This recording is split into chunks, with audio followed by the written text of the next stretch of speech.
사도행전 13장 4절부터 12절까지 말씀입니다.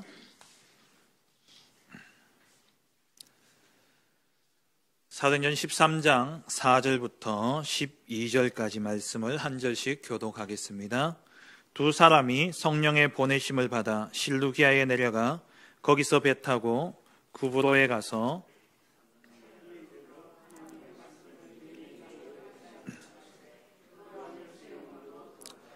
온 섬 가운데로 지나서 바보에 이르러 바예수라 하는 유대인 거짓 선지자인 마술사를 만나니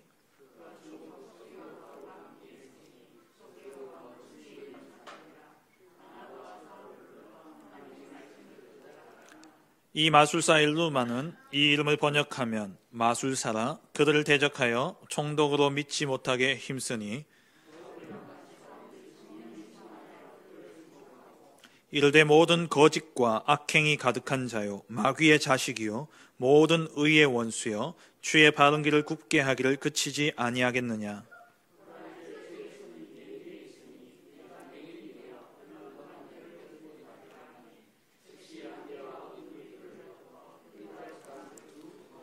함께 읽겠습니다. 이에 총독이 그렇게 된 것을 보고 믿으며 주의 가르치심을 놀랍게 여기니라. 아멘. 이 시간은 우리 교육부서에서 나와서 특송으로 하나님께 영광 돌리겠습니다.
물이 변하여 포도주 되는 역사가 우리 모든 렘넌트들에게 있기를 간절히 바라겠습니다.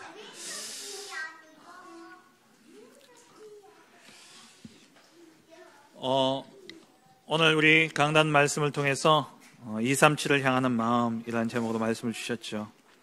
237 나라를 살리려면 세상의 방법이 아닌 하나님의 방법으로 해야 된다. 먼저 나를 살리는 5분의 묵상을 통해서 우리의 영과 또 뇌와 또 우리의 몸이 살아나고 또 미래가 밝히 보여지게 될 때에 진짜 세상 살릴 237 살리는 영적 서밋의 축복을 누리게 된다 말씀을 주셨습니다. 정말 하나님의 말씀이 나의 생각이 되어지는 것, 하나님의 말씀과 내가 맞아지는 것, 그것이 우리가 사는 길입니다. 그때 하나님은 우리를 통해서 237 나라를 살리는 증인으로 세우실 것입니다. 그래서 우리가 해야 될 것은 그릇을 준비하는 겁니다. 오늘 우리 운영위원회에서도 말씀을 드렸습니다마는 우리 교회가 정말 70지교회 또 70제자의 응답을 우리 교회가 받을 것이 분명하다면 모든 게 바뀌어야 됩니다. 새 가족이 왔을 때에 우리 교회가 새 가족을 딱 받아들일 수 있는 그러한 시스템과 마음과 분위기가 되어 있어야 돼요. 어떻게 보면 2년 동안 너무 좀 고착화되어져 있다라는 생각이 듭니다. 그래서 우리의 생각이 하나부터 10개까지 다 바뀌어야 됩니다. 누가 오더라도 정말 복음으로 살아날 수 있는 그러한 교회가 되어야 돼요. 누가 오더라도 다 치유되어져서 서밋으로 갈 수 있는 그러한 강단이 되어야 되고, 그러한 교회의 분위기가 되어야 되고, 그러한 교회의 행정과 시스템이 되어져야 됩니다. 그래서 지금부터 우리 성도님들 꼭 기도 속에 이 기도를 빠뜨리지 마시기 바랍니다. 하나님, 정말 우리 교회가 70제자를 품고 세울 수 있는 교회가 되어줄 수 있도록, 우리의 틀을 깨어질 수 있도록, 예루살렘 교회가 되어지느냐 안디옥 교회가 되어지느냐, 중요한 시간표 속에 우리가 있는 것입니다. 여러분 꼭 기도하시면서 정말 우리 교회가 237 나라 살리는 증인의 축복 누리는 그런 은혜가 있기를 간절히 바랍니다. 오늘 주신 본문을 가지고 70지역 무속에 잡힌 자를 건져라 라는 제목으로 함께 말씀의 은혜를 나누길 원합니다. 2022년 한 해 하나님께서 우리에게 그 땅을 차지하기 위한 24의 축복 속에 우리를 들어가게 하셨습니다. 보호자의 축복으로 70지역에 70제자를 세우라 말씀하셨죠. 교육자들은, 정말 목회자는 70제자를 세우는 일을 통해서 237 나라와 연결되어져야 됩니다. 그리고 우리 모든 중직자들은 70 현장을, 내가 있는 현장, 그러니까 70 현장이니까 70개를 생각하시는데 그게 아니라 내가 속해 있는 그 현장이 237 나라와 연결되어질 수 있도록, 그리고 우리 렘넌트와 우리 모든 부교육자들은 70 나라에 정말 증인으로 설 수 있도록 기도하며 우리가 응답받아야 되는 것이죠. 올 한 해 우리가 시작하면서 참 말씀이 참 이렇게 정확하다라고 생각되어지는 것이, 새해를 시작하면서 딱 사도행전 12장 마치고 13장을 딱 들어가게 되어졌어요. 사도행전 12장까지 예루살렘 교회 중심으로 한 유대인 전도의 역사가 이제 마치고, 사도행전 13장의 안디옥 교회를 중심으로 해서 본격적인 전도 여행이 시작되어지면서, 선교 여행이 시작되어지면서 70지역에 70제자 세우는 그 응답들을 우리가 함께 말씀 따라 갈 수 있는 그러한 은혜를 누리게 되어졌습니다. 지난주에 말씀을 드린 것처럼, 그렇다면 우리가 이 70지역, 70제자 운동을 어디서 어떻게 시작해야 되느냐? 나와 관계되어진 현장에서부터 시작되어져야 된다 말씀을 드렸죠. 하나님이 주신 현장이기 때문에, 하나님이 내게 맡기신 현장이기 때문에 거기서부터 기도하며 70제자 운동을 시작하는 겁니다. 그럼 우리에게 주어진 이 70지역을 두고 어떻게 이 현장을 살려가야 될 것이냐? 다른 것 없습니다. 말씀 따라가면 됩니다. 사도행전 13장에 바울과 바나바를 따로 세워서 이제 선교사를 파송했죠. 그럼 이들이 이제 가는 현장 따라 우리가 그 현장에서 하나하나 응답받아 가면 됩니다. 그 시작이 바로 오늘 첫 번째 현장이 무속에 빠진 현장입니다. 첫 번째입니다. 무속에 잡힌 현장의 사람입니다. 오늘 본문에 바울과 바나바가 바나바의 고향인 구브로 섬을 중심으로 해서 첫 사역을 시작하게 되어집니다. 그 구브로 섬에 들어갔다 살라미를 거쳐서 이제 바보로 옮겨서 그 바보에서 사역을 하던 중에 바예수라는 거짓 선지자를 만나게 되어지죠. 마술사라고도 하고 거짓 선지자이기도 합니다. 여기서 바예수라는 것은 성경에 바라고 붙을 때는 바를 해서 아들이라는 뜻입니다. 그러니까 예수, 이제 구약으로 치면, 히브리어로 치면 여호수아죠. 여호수아의 아들, 예수의 아들. 이 사람이 유대인이었습니다. 거짓 선지자이면서, 유대인으로서 거짓 선지자이면서 마술사였고 또 옛날 개역 성경에는 박수라고 기록이 되어져 있어요. 번역이 되어져 있었죠. 그러니까 유대인이 박수가 된 겁니다. 유대인이 마술사가 된 거예요. 유대인이 거짓 선지자로 서 있는 겁니다. 이건 말도 안 되는 이야기입니다. 레위기서 20장 27절에 보면은 남자나 여자가 접신하거나 박수무당이 되거든 반드시 죽일지니 곧 돌로 그를 치라. 그들의 피가 자기들에게로 돌아가리라. 접신한 무당, 접신한 이 마술사, 이 신접한 이 무속에 빠진 사람은, 무당은요, 돌로 쳐 죽여야 되는 겁니다. 그럼 유대인의 율법으로 죽어야 되지 않습니까? 그럼에도 불구하고 이 사람이 유대인인 줄 다 아는데도 불구하고 무당을 하고 있는 이 사람을 아무도 죽일 수 없었다라는 겁니다. 그 정도로 현장에 영향을 주는 인물이었다라는 것이죠. 그와 함께 오늘 본문에 나오는 것처럼 총독의 수행원으로서 총독의 모든 그 정치에 관여하는 그러한 힘을 가진 사람이 바로 이 박수 엘루마였습니다. 그러니까 엘루마라는 단어 뜻이 마술사란 뜻이에요. 그래서 8절에 마술사 엘루마, 이 말은 번역하면 마술사 이 말입니다. 마술사가 되어진 이 바예수가, 그러니까 여호수아의 아들인 이 사람이, 구약의 여호수아 아닙니다. 네. 아시죠?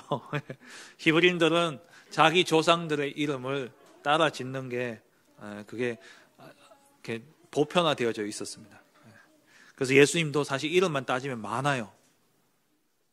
근데 그 예수 중에 그리스도의 일을 감당하신 분은 요셉의 아들 예수밖에 없었던 것이죠. 이 바예수가 이 서기오 바울 곁에서 정치를 관장하고 모든 부분을 도왔던 겁니다. 그러면서 이 바울과 바나바가 오니까 이 총독이 오늘 본문에 지혜 있는 사람이다라고 되어 있죠. 7절에 이 사람이 바나바와 사울을 불러가지고 하나님의 말씀을 듣고자 하는데 이 박수가 어떻게 합니까? 가로막고 믿지 못하게 역사하는 거죠. 그러니까 이 박수가 어느 정도로 영험이 있느냐, 이 바나바와 바울이 무엇을 전하는지를 알고 있었다라는 거예요. 이 총독 서기오 바울이 이 복음을 듣게 되어졌을 때에 자기가 쫓겨날 줄 알았다라는 거죠. 귀신은요, 귀신같이 압니다. 하나님의 자녀를. 현실 속에서도 이 총독과 같이 무속을 의지하고 또 무속에 빠진 자들이 많이 있습니다. 여러분, 70지역을 두고 기도하며 70제자 세우는 그 시작으로 나와 관계되어진 현장을 놓고 전도 대상자를 적고 기도하시되, 이번 주에 여러분들이 집중하며 인도받아야 될 현장은, 또 집중하며 기도하며 여러분 만나야 될 또 대상자들 누구냐? 무속에 빠진 사람들입니다. 정치인들도요, 이 무속의 영향을 많이 받지 않습니까? 우리나라 역사의 치욕스러운 역사 중에 하나가 왕비가 왜구에 의해서 완전히 난도질을 당하고 죽게 되어졌지 않습니까? 그 명성왕후, 이 명성왕후가 왕후가 되고 얼마 되지 않아서 자기 아버지의 묘를요 옮겨요. 왜 그러냐? 옆에 풍수지리하는 그 박수가 옆에 있었던 거예요. 4번이나 묘자를 옮깁니다. 그러면서 그 묘자리 한 번 옮기는 게 보통 돈이 드는 게 아니잖아요. 그 땅을 사고 그 묘자리에 들어갈 수 있는 길을 내야 되고, 이러니까는 지역민들이 거의 뭐 뺏기다시피 하고, 또 그거 하는데 돈이 들고 국고가 어마어마하게 많이 들어갔다고 합니다. 그 당시에. 근데 그 모든 4번씩 옮기는 그 이유가 뭐냐니까 무당의 말이에요. 정치, 우리나라 정치는 사실 무속의 정치입니다. 박근혜 대통령이 들켜서 잡혀갔을 뿐이지 우리나라 역사에 보면은요 대부분 다 그랬어요. 박정희 대통령도 마찬가지였고, 전두환 대통령도 두말할 것 없고요. 노태우 대통령 다 그 당시에 민정당이었지 않습니까? 그 당사 그 자리가 풍수지리에 아주 좋은 곳이랍니다. 그 당사 옮기고 난 다음에 이 전두환 대통령, 또 그 다음 노태우 대통령, 두 양김 민주화 운동했던 두 사람을 군사 정권 아래서 얼마나 많은 사람들이 이가 갈렸습니까? 대부분 정권이 바뀌어야 될 판인데 노태우 대통령이 된 거예요. 그 배경에 그런 풍수지리, 무속이 있답니다. 심지어 우리 장로님이라고 했던 김영삼 대통령님도 풍수지리에 의해 가지고 아버지 묘자를 옮겼다 그러더라고요. 그러니까 정치 많은 부분 무속에 완전히 잡혀 있습니다. 뭐 사실인지 아닌지 모르겠지만은 또 모 대표는 나오면서 손바닥에 왕자 새겨 가지고 나와 가지고 또 시끄럽게 되어졌잖아요. 이러한 무속이 왜 이렇게 사람들에게 가까이 와 있냐? 마음속에 두려움, 뭔가 확실치 않은 불안함, 거기서 오게 되어지는 것이죠. 연예인들 가운데도 얼마나 많은 사람들이 심심치 않게 TV에 나와서 점치고 무당 찾아가고 무당에 했던 이야기를요 서슴없이 이야기합니다. 몇 년 전에는요 드라마, 예능 할 것 없이 전부 무당 이야기였어요. 어떤 모 드라마에서는 그 여주인공이 계약직으로 어느 회사에 들어가게 되어졌는데 새벽에 소복을 입고 가가지고 그게 자기 자리에 부적 꽂아놓고 자기 자리 주위에다가 왕소금을 띠를 둘러가지고 액기가 못 들어오게 한다고 그렇게 해놓고 왔다가 첫 출근을 하는 그 장면이 드라마에 나왔다 그러더라고요. 그러니까 이게 이제 스스럼없이 나오고 있고 또 지금 옛날 농구 선수 또 개그맨입니까? 무당 복장 해가지고 그다음 무엇이든 무도보살인가? 그래가지고 또 사람들 오면은 점치는 건 아니지만 그게 뭐냐 은연중에 무속의 문화 그런 문화를 다 이렇게 흘리고 있는 거예요. 전달하고 있는 겁니다.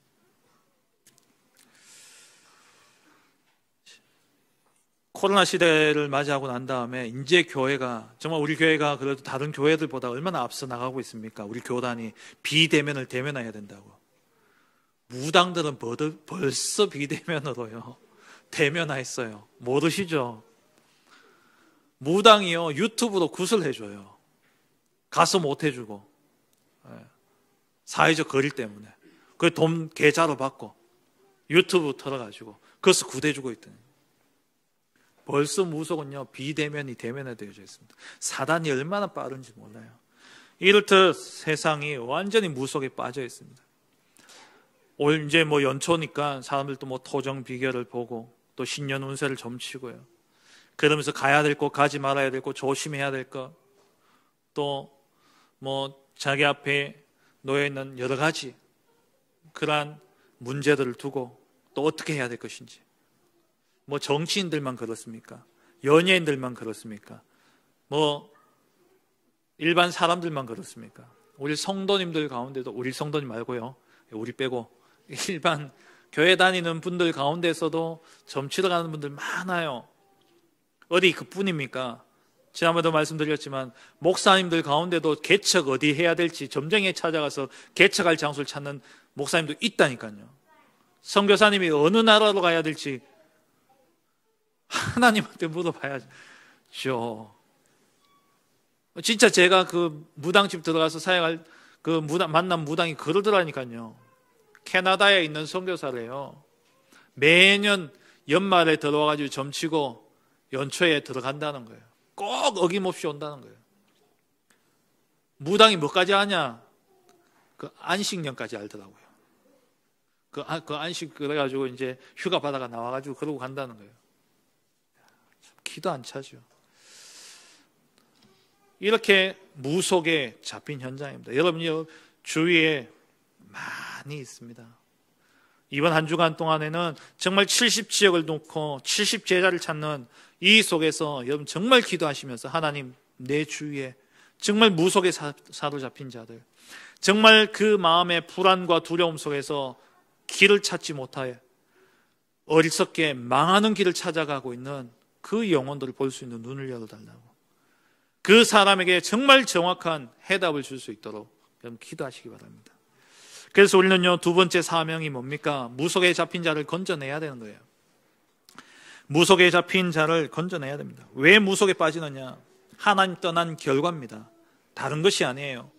하나님 떠난 결과, 그 인생은 불안, 두려움 가운데 살아갈 수밖에 없습니다. 그리고 이 시대 속에 뭐든지 정확한 게 없는 시대예요. 다원주의라 그러죠. 다원주의 시대다 보니까 사람들이 어디에서도 정확한 속 시원한 답을 얻지를 못하고 있어요.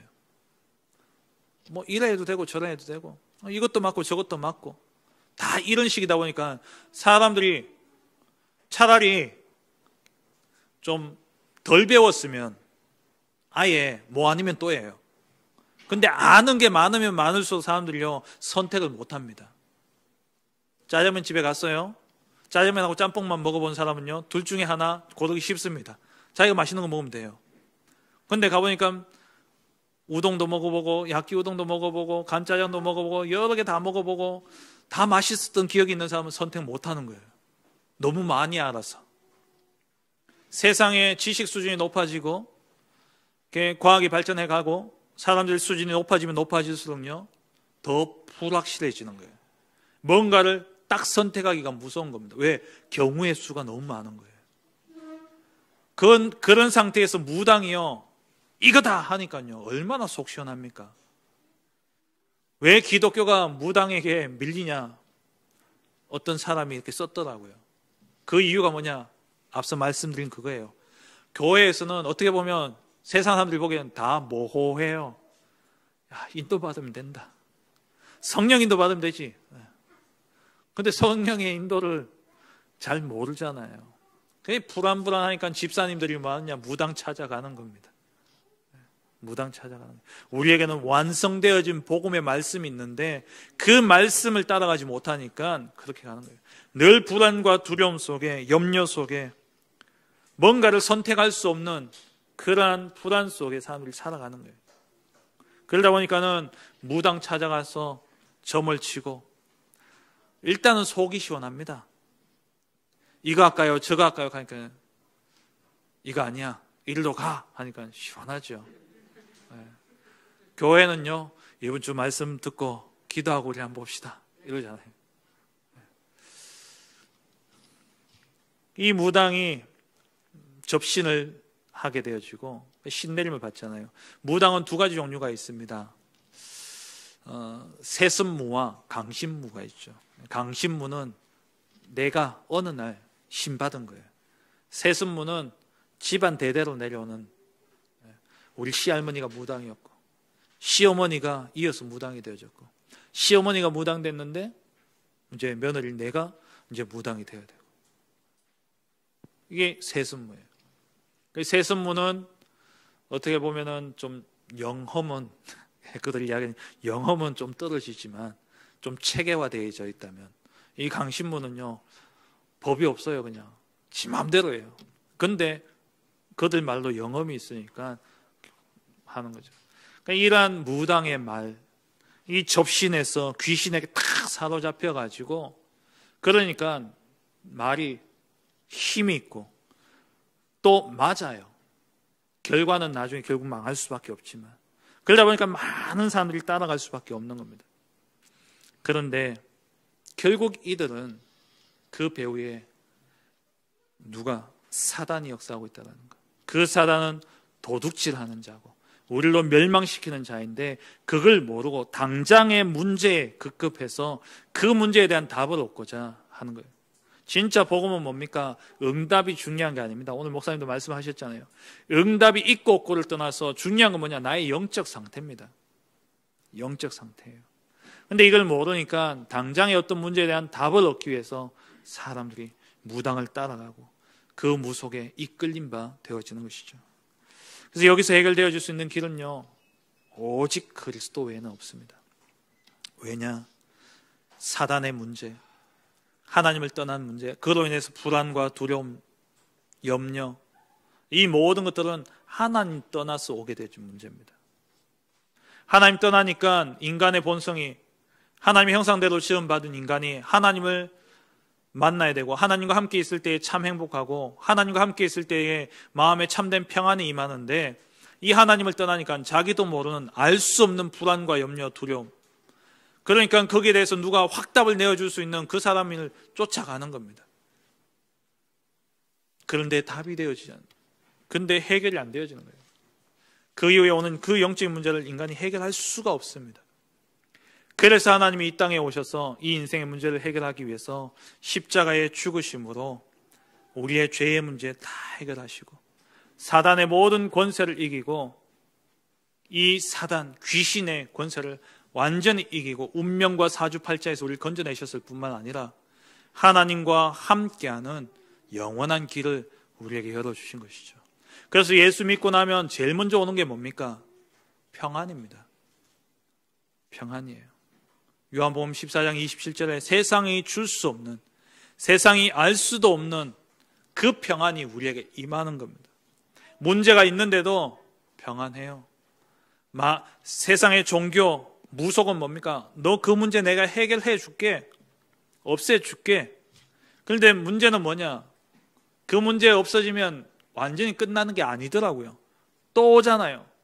또 오면 또 가서 또 해야 됩니다. 그래서 굿은 절대 줄어드는 법이 없습니다.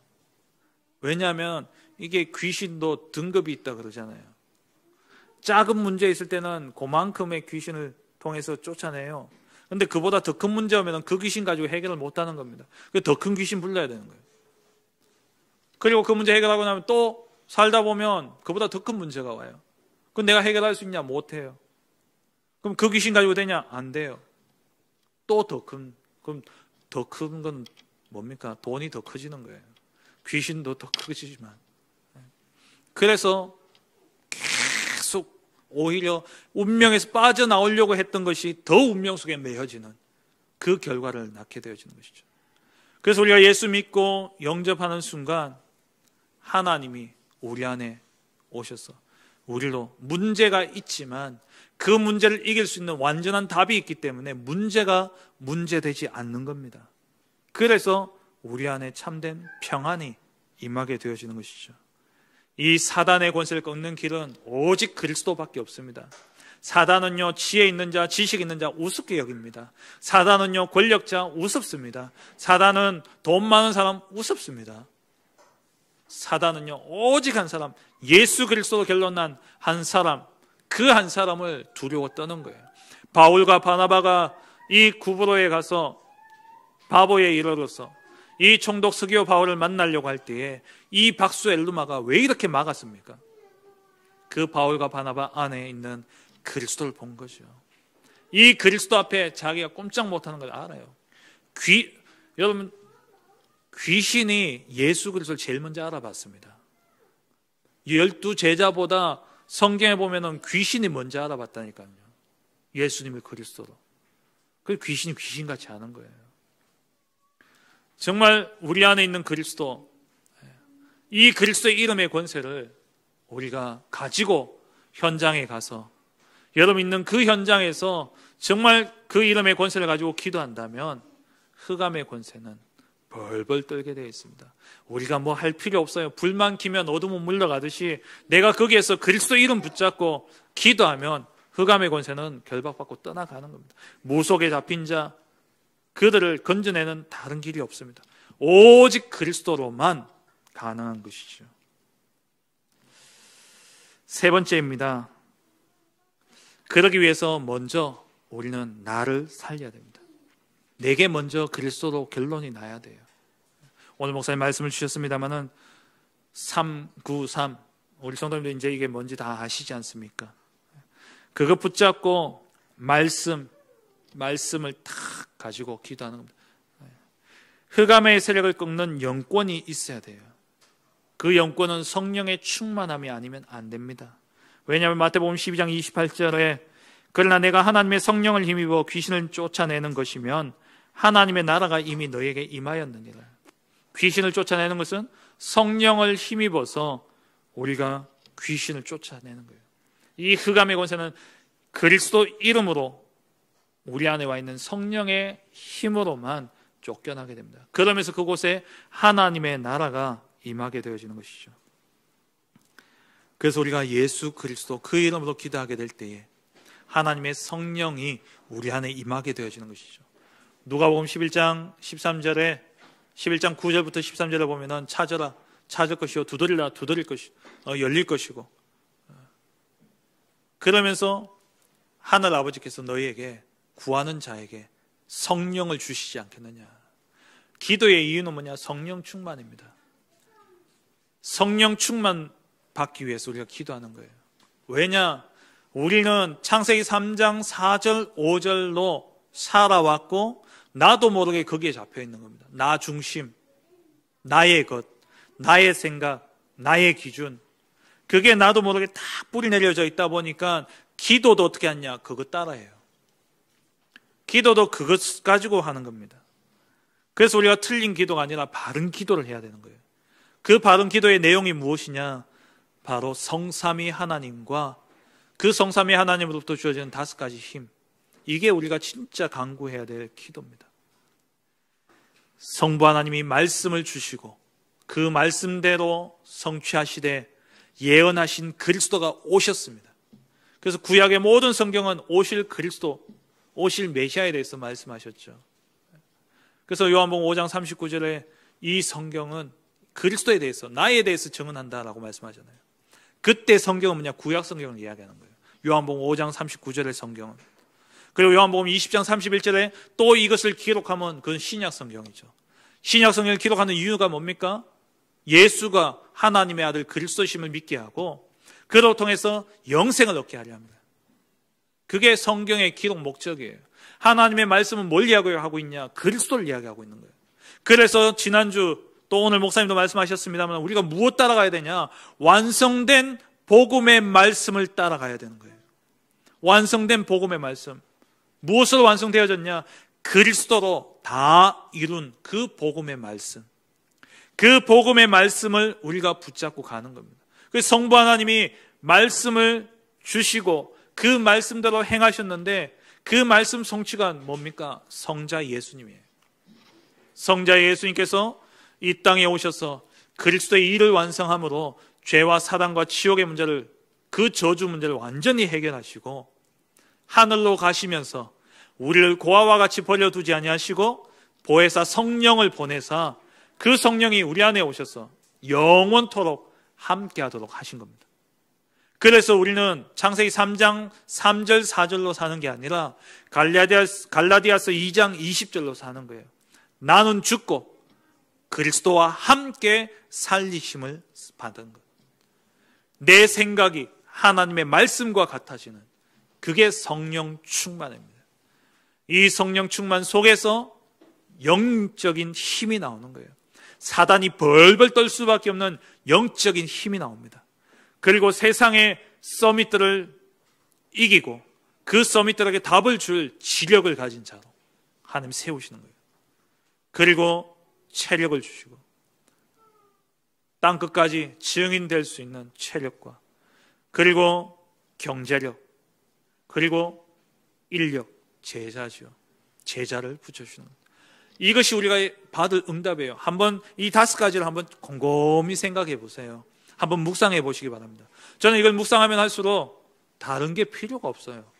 우리 성도님들 위해서 처음에 기도할 때는요, 많은 걸 기도했거든요. 성도님들 한 분씩 한 분씩 떠오르면, 아, 이분은 이런 문제가 있고, 이분은 이런 것들이 있고, 아, 이분은 이런 거 있고. 그래서 그런 것, 그 문제들 가지고 쭉 기도했었는데, 기도하다 보면은 한 부분이잖아요. 만약에 경제적으로 좀 힘든 성도님들 생각이 나니까 하나님 이분에게 경제적인 축복을 주시고, 이렇게 기도하면 경제밖에 기도 안 해요. 하다 보니까 그렇더라고요. 근데 오력을 딱 묵상하고 나니까, 아, 우리 성도님들 이 5가지만 임하면 끝나는 거구나. 더 이상 구할 게 없어요. 그럼 그 5가지도 많다? 그러면 한 가지만 구하시면 돼요. 성령 충만. 성령 충만. 성삼위 하나님과 오력, 이 축복을 누리고 있으면 하늘 보좌의 축복이 내게 임하게 되어지는 겁니다. 그래서 그 하늘 보좌의 축복이 내게 딱 세팅이 되어지는데 내 모든 삶을 통해서 보좌의 능력이 시공간을 초월해서 내게 나타나기 시작하는 거예요. 그러니까 가는 곳마다 내가 살고 교회도 살고 현장도 살아나는 전무후무한 응답이 오게 되어지는 것이죠. 그러니까 그 증인으로서 시대가 살아나는 겁니다. 3시대. 강단이 살아나고요. 교역자 시대, 목회자 시대. 강단이 살아나야 됩니다. 이 강단이 살아나니까 중직자 시대, 중직자가 현장을 살리는 거예요. 현장이 살아나니까 현장에서 렘넌트와 제자들이 일어나죠. 그들 통해서 미래가 살아나는 거예요. 이 3시대. 개인적으로는요, 우리 개인이 이 보좌의 축복을 누리면 전문화의 축복이 임하는 겁니다. 내 하는 업에 형통케 되어지는 전문화의 축복이 임하게 되어져요. 그럼 그 전문화 축복이 내게만 머물지 않고 이것이 전달되어지니까 제자들이 일어납니다. 그 제자들을 통해서 이제는 237 나라 세계화가 이루어지는 거예요. 이 3시대의 응답이 오게 되어지는 거예요. 이게 393 아닙니까? 성삼위 하나님의 역사와 9가지 보좌의 축복과 3시대의 응답. 이것이 우리의 기도의 내용입니다. 이것은 계속 반복해서 기도하는 거예요. 그럼 반복이냐? 아니에요. 각인입니다. 각인이에요. 복음이 각인되어지면 이게 내 삶으로 나타나는 데는 사실 각인된 게 나타난다, 바로 나타나지 않아요. 우리 어릴 때 우리 렘넌트들에게 복음이 딱 각인되어지면 이 아이들이 언제 그 복음, 각인된 복음이 딱 나타나느냐? 문제 닥치면, 어려움 딱 닥치면 이것이 복음이 이제 뿌리 내리기 시작하는 거예요. 현장에서 뿌리 내리기 시작합니다. 그게 뿌리 내려지고 이 복음이 체험되어지기 시작하면 이 아이들이 이제 딱 결론이 나기 시작해요. 완전 체질되어지는 거죠. 문제 딱 닥치면 그래 기도하면 돼. 문제 닥치면 이거 하나님의 뜻과 계획이 있어. 위기가 왔는데 위기로 보지 않는 거예요. 위기를 위기로 여기지 않는 체질이 되어버리는 겁니다. 우리가 이 세 가지 3, 9, 3 성삼위 하나님의 역사와 9가지 보좌의 축복과 이 3시대의 이 내용을 가지고 계속 반복해서 기도하다 보면 이게 내게 뿌리가 내려지고 체질이 딱 되어지는데 보좌가 내게 임해 있으니까 흑암이 나를 이길 수가 없는 거예요. 그럼 내가 가는 곳마다 빛이 내 안에 있는 이 빛으로 말미암아 가는 현장에 흑암은 물러가게 되어 있는 것이죠. 그러면 이 기도에다가 이제 뭐 하느냐? 매주 말씀을 얹으면 되는 거예요. 거기에다가 말씀을 얹는 겁니다. 그 말씀을 어떻게 얻냐? 한 문장으로 여러분 정리하시면 돼요. 말씀을 여러분들 정리하실 때에 일단 제목이 중요합니다.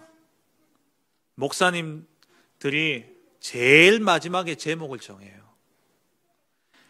묵상을 하고 그리고 말씀을 이렇게 정리를 하고 그러니까 말씀을 묵상하면서 하나님이 딱 그 말씀 속에서 주시고자 하는 음성을 딱 찾으면 그걸 딱 담아서 제목을 정하고 그리고 그 말씀을 묵상하면서 이제 대지를 나누고 그리고 거기에 말씀을 덧붙이는 거예요. 그럼 제목 가지고 질문하시면 돼요. 질문하시면 돼요. 오늘 말씀 같은 경우에는 237을 향하는 마음, 이 237을 향하는 마음을 어떻게 가져야 됩니까? 완성되어진 복음의 말씀을 따라가라. 그 말씀을 따라가되 먼저 나를 살려야 되는구나. 237을 품기 위해서 나를 먼저 살려야 되는구나. 그러니까 한 문장이라는 것은요, 내가 그 한 문장 가지고 열쇠가 되어져서 만약에 방문을 열고 딱 들어가면 그게 다 있잖아요. 그 방문을 여는 열쇠가 되는 한 문장을 딱 만들라는 거예요. 그 문장을 가지고 묵상하면은 말씀이 다 이렇게 딸려오고 강단 말씀이 그 속에서 풍성히 누려질 수 있도록 한 문장으로 정리하는 겁니다. 그걸 가지고 기도하는 거예요. 뭐에? 393 이 세 가지 기도를 하고 거기에다가 강단의 말씀을 덧붙이는 겁니다. 하나님 237 향하는 마음을 주옵소서. 그리고 이 말씀을 237 향하는 마음 조금 묵상하니까 그래 나부터 살려야 되는구나. 나를 살리기 위해서 어떻게 되냐? 5분의 기도 속에 들어가야 되구나. 목사님 5분 안 되면 2분이라도 하라더라. 2분만이라도 하자. 그렇게 기도하면 나의 영이 살고 그리고 또 뇌가 살고 말씀 묵상 속에 들어가면 또 내 몸도 살아난다더라. 그럼 이렇게 살아난 내가 미래까지 보게 되니까 영적 서밋이 되어지는구나. 이 영적 서밋이 되어진 내가 이제 말씀 딱 받으면 내가 말씀과 맞아지는구나. 말씀과 내가 맞아지는 게 이게 축복이구나. 그게 내가 사는 거구나. 이렇게 살아나면 이제 237은 오게 될 거니까 뭐 해야 됩니까? 그릇 갖춰야 되겠구나.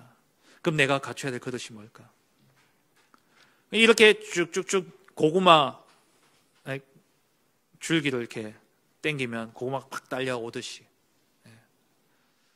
호박 따보셨죠? 호박 넝쿨 따라가면 호박이 다 열려 있잖아요. 그처럼 하나 잡고 쭉 당기면 다 딸려오듯이 말씀을요 그렇게 한 문장으로 정리하라는 거예요. 그냥 지나가다가 하나 떡 들어온 그것도 물론 중요합니다만은 전체 말씀 속에서 목사님이 뭘 말씀하시려고 하시느냐. 오늘 말씀은 뭡니까? 70 제자 운동을 해야 된다.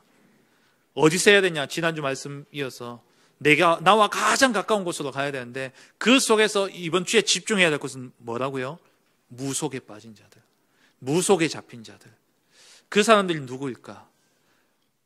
기도하고 있으면요, 이전에는 그냥 툭 던졌던 말이 그냥 지나갔던 말일지 모르지만 이 말씀을 한 줄 동안 묵상하다 보면은 그냥 지나가는 한마디의 말 속에 딱 보여질 겁니다.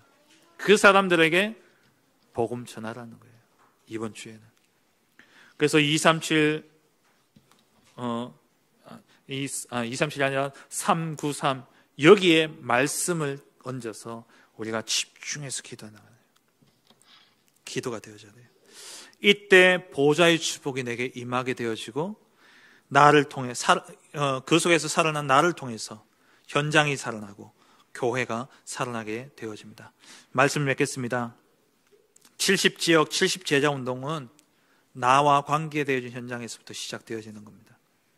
그럼 나와 관계되어진 현장, 나와 관계되어진 사람 중에 이번 주에는 어느 현장으로 가야 되느냐?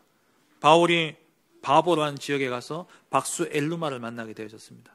박수 엘루마에게 귀신이 떠나간 게 중요한 게 아니라 여기에 영향받던 총독이 예수를 믿게 되어졌어요.